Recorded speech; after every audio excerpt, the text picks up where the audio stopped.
What's on, ladies and gentlemen? My name's Ross, I like games, and today we're going to be continuing our look at the Transformers trading card game by looking at Dinobot Sludge. That's right, ladies and gentlemen. We're looking at another Dinobot. I love the Dinobots. The Dinobots are one of my favourite archetypes in the game at the moment, and I know that I am not alone when I talk about liking the Dinobots. An awful lot of people agree with me.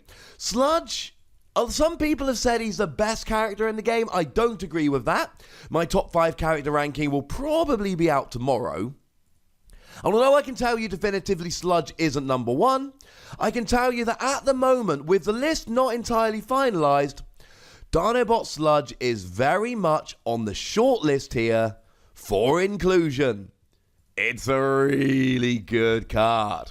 So if we have a little bit of a look at the basics here, we can see that, you know what, they ain't too bad.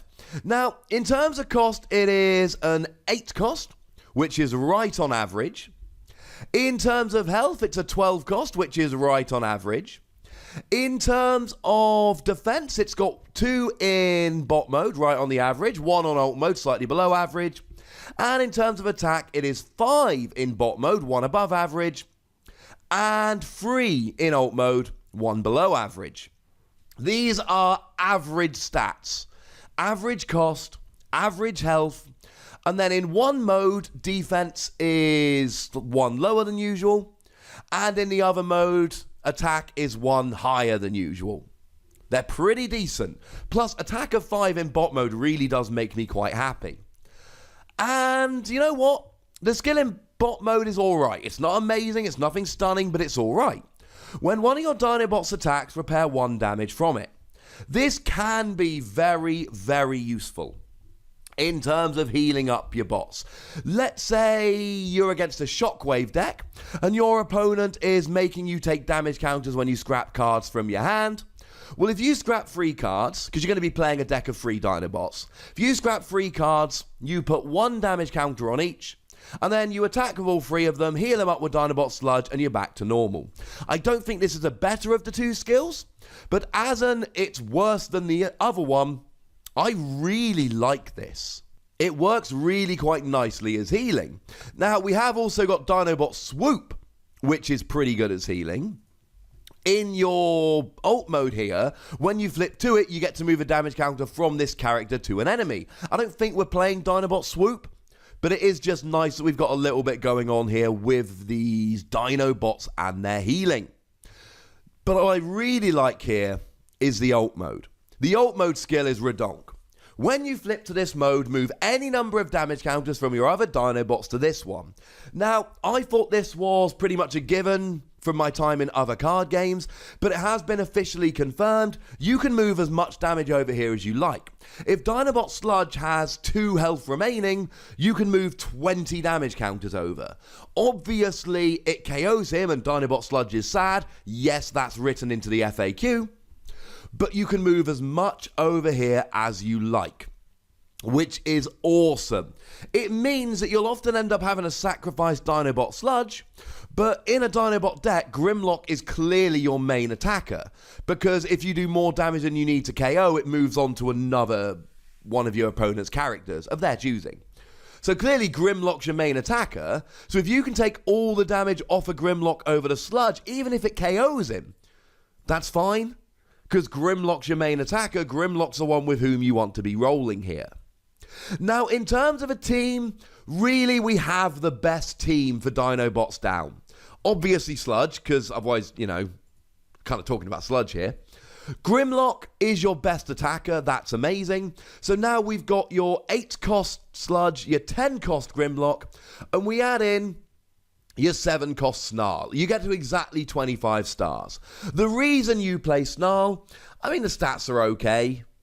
They're not stunning, I'll be honest with you. Although the 5 attack in bot mode as a 7 cost is cool, but then the health as 9 is lower than average. Quite a bit lower, to be honest. What we love about Dinobot Snarl, when you flip to this mode and you have no cards in hand, draw 2 cards. Now that is exceptionally useful here because Dinobots have the card Dino Chomp. Dino Chomp makes you scrap your entire hand but gives one of your Dinobots bold 5. Now, in terms of action cards, there's no other action card that gives you bold 5. Let me go further. The best bold card other than this is Supercharge, which gives one of your characters bold 3. So, without being a Dinobot, the best you can have from an action card is bold 3. Dino Chomp gives you bold 5. That's ridiculous. But you've got to empty your hand. So you have to play Dinobot Snarl to then draw some cards, so you're not just in top deck mode. So with Dinobot Snarl needed, because of Dino Chomp, Dinobot Sludge there to heal your other Dinobots and just be all around good, and Grimlock as your main attacker, that's your team. We will eventually get to a video about Dinobot Swoop, etc. and see how he can be used, but in terms of Dinobots at the moment, they are the 3 for which you want to go. Okay, so if we go back to Dinobot Sludge here, now what you could do is just play a healing deck. If you really wanted to take advantage of the skill whereby when you attack one of your Dinobots you repair 1 damage, then fine, we've got some cards we can use. We've got Emergency Maintenance, repair 1 damage from one of your characters. If you've got more stars in your KO area than the battlefield, you repair 2 more. That'll work. Or maybe we can go for Medic, which just repairs 2 damage from one of your characters. That's a decent little repairing card. I say healing, I really should go repairing. Or Repair Bay, which repairs 1 damage from each of your characters rather than 2 damage from one. So we've got some options here in terms of repairing. If you want to go for a full repairing deck, that's fine. Might I suggest you use Force Field in abundance here, and in every deck you ever play, because it's got a white icon. You flip 2 more cards when attacking or defending if you hit the white icon. And also, Force Field guarantees you only take 4 damage. And then if you're playing some of these healing cards along with Dinobot Sludge, then you're going to get a healing deck pretty quickly. So healing decks here, absolutely viable. I don't think it's the best way to play Dinobot Sludge, but I am saying if you want to play a healing deck with him, you absolutely can. I think any Dinobot deck really needs to be built around Grimlock smashing. Where does Dinobot Sludge come in with this? It really is the alt mode skill. When you flip to this mode, move any number of damage counters from your other Dinobots to this one.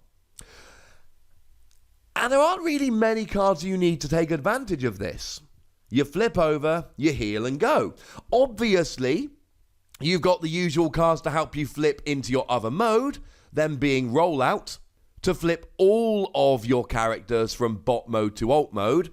Bearing in mind when you flip to alt mode, that's when you get the awesome skill on Snarl, and that's when you get the awesome skill on Sludge. And we've got Rapid Conversion here, which just lets you flip one of your characters to its other mode. But the card that really stands out for Sludge here is I Still Function. I think I Still Function is broken with Sludge. What it allows you to do is return one of your KO'd characters that has 12 stars or fewer, check, to the battlefield and repair 1 damage from it at the end of the turn, KO it. So let's say you've got your Grimlock out, and Grimlock has decent health here, it's rocking with a health of 12. Let's say Grimlock's got 11 damage on it. He's about to be KO'd. You use I Still Function, grab Sludge back, move 11 damage counters from Grimlock to Sludge, and yes, it will end up KOing Sludge, and he will be sad. Remember, it's in the FAQ. But that's fine. I'm down with that, ladies and gentlemen. I mean, Emergency Maintenance is the best repairing we've got. That repairs free. Play an I Still Function with Sludge, and you could end up repairing 11 from Grimlock. Tell me that's not over the top good. And I think that's the niche of Sludge. Niche if you're American. He's good. His stats are alright.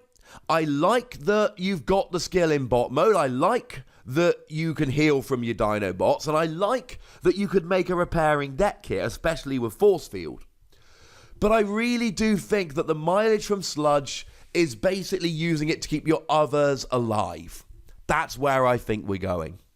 Now, in terms of other cards you need to consider here, we've already mentioned Dino Chomp, which gives you the really good bold. We do have an upgrade card for Dinobots. It is Jaws of Steel. It gives you bold 2, and you can see there is a bold theme going on with the Dinobots here. as an upgrade, which is the same as Flamethrower. But the thing to remember here, Flamethrower is a weapon, Jaws of Steel is a utility. So actually, you could put both of these on a Dinobot. Then you could play Dino Chomp, and you'd actually be sitting there rocking Bold 9, which is a little bit over the top. Oh yeah, and when you flip to Grimlock, you get Bold 3. That actually gives you Bold 12 in total. So if you're playing Dinobots, like I've said, Bold is something you need to be considering. Given that Sludge is a specialist, you have access to multi-mission gear. When you put it on a specialist, you may play an extra action. Sounds good. And multi-tool that lets you play an extra upgrade. Gear is an armor that gives you +1 defense. Tool is a weapon that gives you +1 attack. But both of those are ones you should absolutely be considering here. And also, right, I do think ramming speed is something you want to consider here. Now, first of all, it's clearly got Dinobot-focused artwork. Look at Grimlock Headbutt. That amuses me. But you get to scrap an enemy upgrade. And I've already mentioned Force Field. I think everyone should be playing free Force Field in every deck. Come at me in the comments, bro. But if you're playing Bold and you're really trying to maximize your attack, which you'll often be doing in Dinobot decks, your opponent is going to try and beat you with Force Field. So ramming speed to get rid of that Force Field, I would say pretty important. Plus it's got an orange icon to help you with your attack. And that in a nutshell is Dinobot Sludge. I think it's vital in any Dinobot deck. I think the stats are okay. I think it does some good repairing / healing, but honestly, it's that skill that lets you heal up one of your other Dinobots, and most of the time, if the game is going exactly like you want it to, you're going to use Sludge to heal up Grimlock, hopefully using I Still Function to do it multiple times, and then you're just going to be sitting there absolutely rolling with one of the best attackers in the game that just keeps getting healed over and over and over. But I want to know what you think about Dinobot Sludge. Maybe you have a different Dinobot deck. Maybe you're not using Sludge, Snarl, and Grimlock. Maybe you've got some other options, in which case I'd love to hear about it in the comment section. If there's any other cards you think I should have mentioned that I haven't, chuck them down in the comment section. Or if you just want to say hello and share your love for the Transformers TCG, chuck it down in the comment section. And then, just like normal, make sure you like this video, subscribe to this channel, follow me on Twitter at the Wossy, and keep coming back for more wonderful Transformers TCG action. I adore this game. I love making videos about this game. I hope you guys keep coming back and tell your friends so I can keep making videos about this game. But by far the most important thing, as always, is to look after yourselves until next time. Thank you very much for watching. My name is Ross, and you've been watching Wossy Plays.